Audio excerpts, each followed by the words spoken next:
This speech will be about Gnothi, Seauton and perfection. I've got a little conspect in front of me.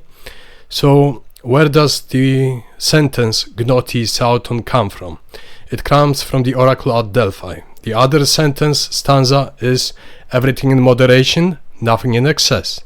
And yet another stanza, much less known, found in Plutarch, is epsilon at Delphi.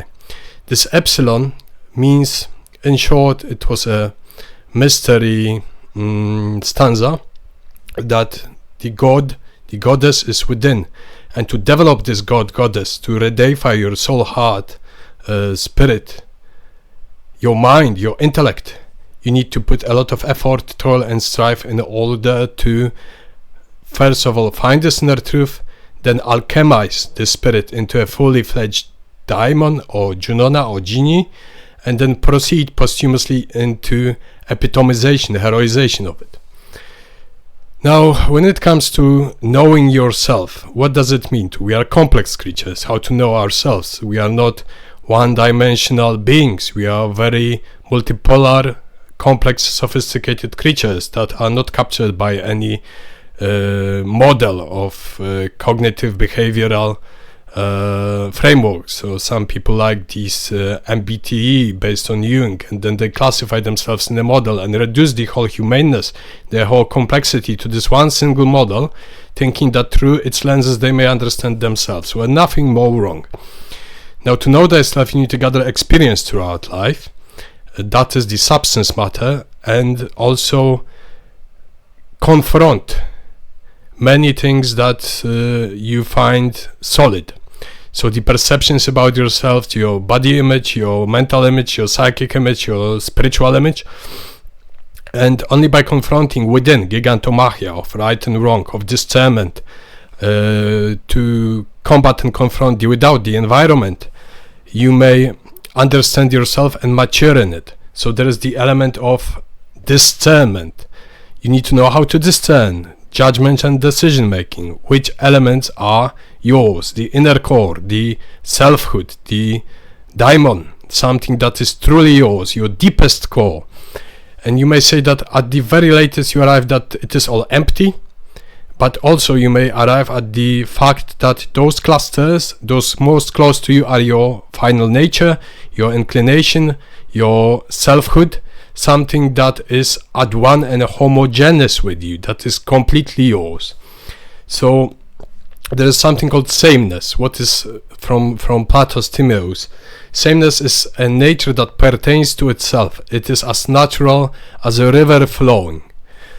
There is the otherness, something that is not yours, something that you may take for yours, but it is not yours, and that is about shedding the skins of the snake. You shed it one by one until you find this one fine point of rectification of yourself.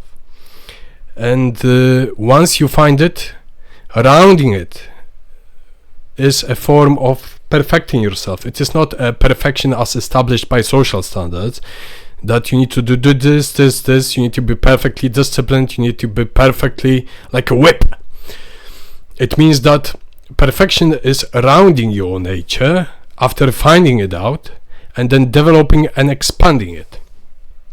And once you find it, you pitch to this diamond, to this self, and it is the finest coordinate that you may have. Not found someplace else, someplace in the society, in the standards, but something that you find within yourself and towards which you proceed in order to develop it, in order to refine it. Now, as I mentioned, the substance matter of this sculpture, like in the Masonic orders, you have a raw stone that you have to sculpt in it. And how do you sculpt in this raw stone of yourself? Now, a master guards and directs himself in the process by learning, reflection, meditation, by understanding, by observation, by insight, and you direct your whole self, your whole character, habits, the life content, in order to direct yourself towards this particular instance of your finest daimon. And this is a never-ending process. As life goes on, the process may be easier because we already wedged that point. We already found this foundation. We build a temple, a Parthenon of columns, hypotheses, arguments. We erect ourselves as a monolith, exegi monumentum, and hence we constitute something immovable. Immovable, that is not, it doesn't matter whether our minds go left and right, something twists our mind, tries to deprive us of our nature. We know our nature and we always return to this particular nature. Now, what is the end of this, let's say, toil, this walk? It is death. And throughout life we have the ars vivendi, the art of life, the heroization of life, the affirmation of life, the process in which the deepest torment and suffering is overcame and we constitute something with ourselves, and the ars moriendi, the art of dying. Now, I had an instance of clinical death after suicide. I had 3 suicides before me.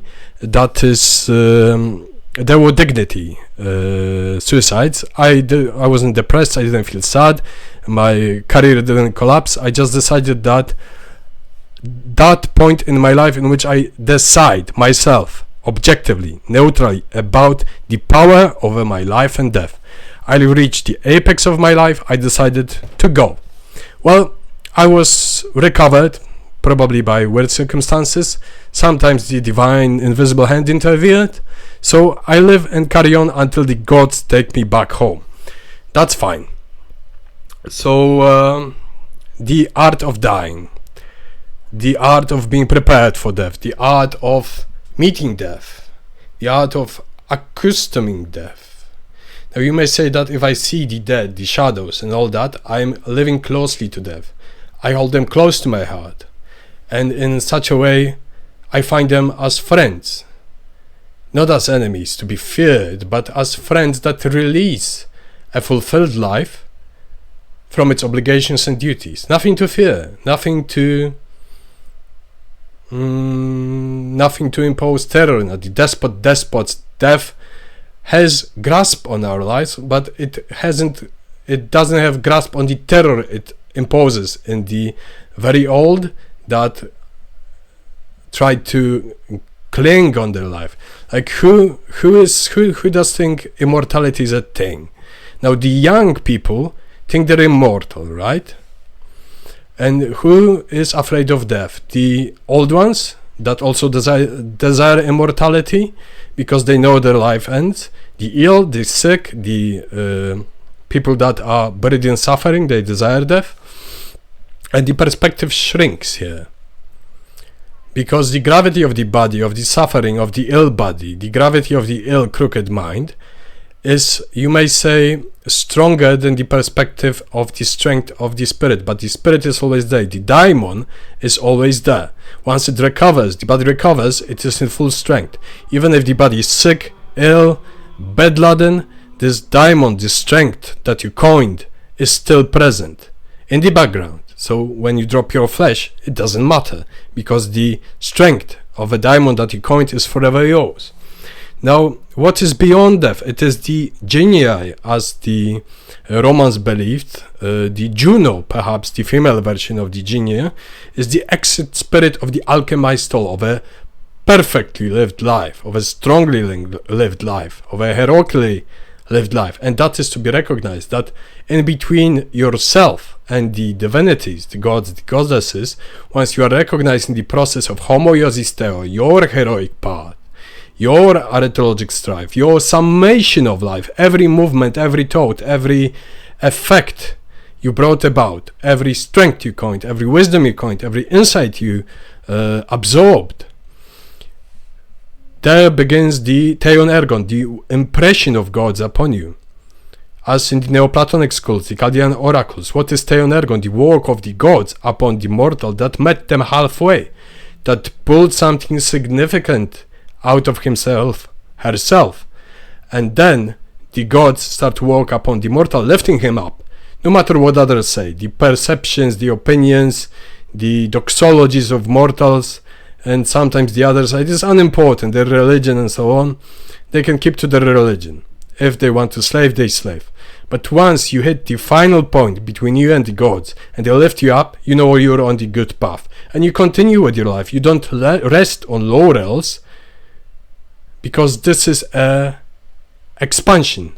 Like Hamramir, the Nordic concept, strength through conquest. You conquer yourself, and you're stronger and stronger.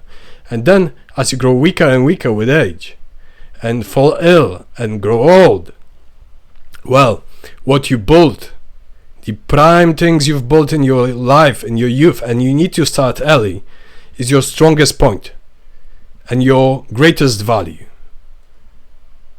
And that is your perfection. In this you find yourself once again. Thank you.